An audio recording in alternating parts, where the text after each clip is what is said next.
Hi, welcome to Glitech YouTube channel. In today's video, I'll be sharing with you the two ways to block spam calls on Android phone. So the first is to log into your phone. Click on the phone settings found at the top right corner. Click on SIM and network setting. Click on data and security. Click on harassment filter.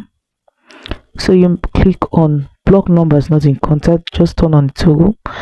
Block unknown or hidden numbers, turn on the toggle.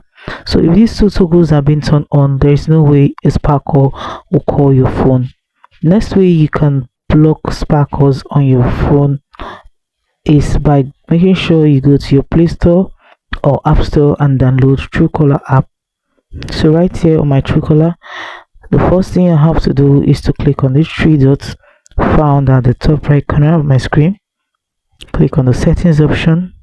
Click on block option, scroll gently.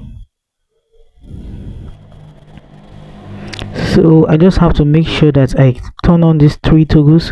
If I want to block hidden numbers, you just have to make sure that the toggle is turned on this way. If it's off, you just click on it to turn it on.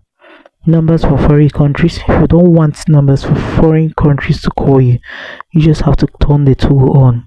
Numbers not in your phone book, if you don't want it to call you, you make sure that toggle is being turned on. So this way, no spam call will call your number again. So guys, that is it on how to block spam calls on your Android phone. If this video was helpful, please do also like, comment, share and subscribe. Hit the notification bell to get notified anytime I upload helpful tips like this. Thanks for watching.